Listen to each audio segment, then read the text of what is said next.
I'm not a feminist because I believe that both genders should be treated equally and both their issues should be addressed. I'm not a feminist because I believe I should prove that I'm worthy of a job rather than having it given to me to fill a quota. I'm not a feminist because feminists are unintentionally creating a world of reverse sexism that I don't want to be a part of. So I will stick to promoting equality and justice rather than a faux form of equality under the label of a gender-biased word. That video called Why I Am Not a Feminist was our first viral hit here at The Rebel, receiving almost 1 million views. The star, Lauren Southern, who's gone on to do amazing work for us, not just in the studio. Take a quick look at this clip when she went to a demonstration on the streets and, well, she actually merged with the news herself. No means no! No means no! No means no! You are attacking our cameraman. Yeah. Nah, he was the one who touched me first. Excuse me. Oh, come on.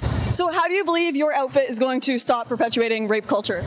It's my body, it's my choice. I can wear what I want. And it shouldn't, this is exemplifying how it's a crime scene. Like wearing the caution tape that they would normally put around a physical crime scene when it's not regarding a person, but regarding me, it's regarding people, it's not considered a crime scene. That's up. It should be. It's a violation of a person's rights. So is this stopping rapes? Who is that warrior princess? Well, she's Lauren Southern. And today marks the first day that she joins us full-time in our Toronto World Headquarters. Great to see you, Lauren. Hi, Ezra. I'm so happy to be here. I'm glad you are. I call you our warrior princess because you aren't just sitting here in the studio. You go out courageously and speak truth to power, speak truth to these social justice warriors. You get right in their grill, and they don't know how to deal with you because most people on our side, you know, they don't go and engage on the streets.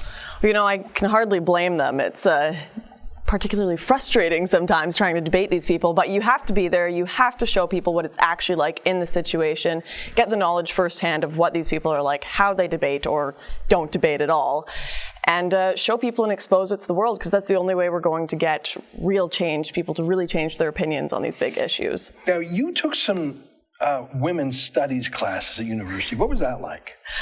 Oh my goodness, it was pure indoctrination. We would sit there and the teacher would ask us, how were you oppressed today? And you just sit there and it would be feelings around, no facts, all feelings. How were you judged? How were you graded on this class?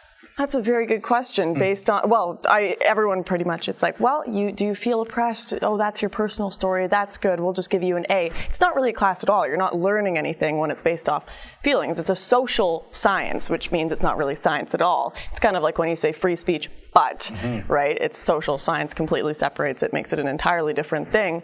But that's what a lot of university is today, and that's what a lot of young people are learning. And myself as a young person, I'm so happy to get this opportunity to be in the news because I get to combat that narrative that so much of my generation has been exposed to, a very toxic narrative that is ruining lives. Well, I'm glad that you had the experience of taking a women's studies class in university, but I'm also glad that you didn't stick with it for the whole degree. I mean, just to get a look inside the belly of the social justice warrior beast, it's not worth your time. You're much more valuable showing these things to viewers on YouTube and on our premium shows around the world. I'm glad you're out here. Can I show one more clip? And this is when you went to Europe just about a month ago. Roll the clip of Lauren in the Calais jungle refugee camp. Are you Christian or Muslim? Yeah, we have Christian. Some Christian here. Those are some people can make with Daesh working here. There's Daesh here? Yeah. We have very problem. Here is many like Daesh and the others. If he said you are Muslim or Christian, it's our problem. We have not tried at this time. We have sitting in our home because very problem for us this question.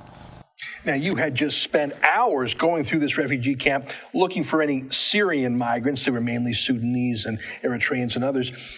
It was about 99% Muslim, but you found one or two Christians. Yeah. What did they say about the Islamic State, or as they call it in France, Daesh? Well, the scary thing was they were saying that it was actually in that camp there. And you know what, you're seeing news reports coming out that they're stopping the boats coming from that Calais area because they are having threats from Daesh, ISIS there. And that was just confirmed a few days ago. And I said that in my video when I interviewed the people. They said there was ISIS there. They have the mosques that have the radical graffiti on them. And they're telling me that they will wait at night near the Christian area, near the churches, and they'll beat them up, they'll knife them, so they are afraid to go over to the churches. They can only go at specific times when they know there'll be volunteers protecting them. It's way off to the side where they have the church. And this is something that I would not have found out if I didn't go there for myself. I mean, I could have sat in university and looked at a textbook all day and had my professor tell me, tons of Syrians there, they're all families, it's great, and I would have been none the wiser. But I have to go see these things for myself and help report them for other people that are quite frankly being lied to by the media, being lied to by the professors, and being lied to by the governments. Yeah, lying, I think there is a lot of purposeful deception, but on other hands, I think that if you're a good faith liberal trying to figure out what's going on, if you turn on the CBC, if you look at the Globe and Mail, you're not going to find the truth. I think most reporters and commentators have only heard one side of the story. So, of course, most Muslims are peaceful. And, of course, there's lots of Christian refugees. And, of course, there's a lot of women and children. You spent the day in that Calais migrant camp. What percentage of people, how many kids? You saw 1,000 people maybe? How many were kids? I saw one child with his father near the back of the camp, and then I saw about 4 near the front of the camp that were being interviewed by another person there. And what percentage were women in this camp? Oh, man. 10%? I probably saw about 5 or 6 women while I was there. In the whole day, 5 or 6 5 or 6 women in the whole day. And like maybe they are hiding them, right? That could have been the thing. But a lot of the tents were open. Yeah. So that's really questionable. But yeah, a lot of these women and children, they don't want to make this journey because they're paying the smugglers to get them into Greece, then they're walking all the way up to Calais and then taking the trip to London. It's a migrant journey that they're taking, and you know, it's a tough journey and certainly not a legal one. Just because it's tough doesn't mean it's good, right? And a lot of the Syrians are actually frustrated. I spoke on my show a few weeks ago to a Syrian girl. She does YouTube videos, and she was telling me that Syrians are kind of frustrated that they're being played off as this people that are wimps that are running away. She's like, we love our country. We want to stay in our country. Mm-hmm. We're not all leaving. This is a lot of young men that are just migrants, war-aged men that are leaving. Yeah. Well, tell me about the kind of things you want to do. You're just your first day in the office here in Toronto. We're thrilled to have you. We're thrilled to have a lot more content from you. You're going to be doing some stuff from the studio, but some stuff out and about in the city, going to meet protesters, see what's up? Absolutely.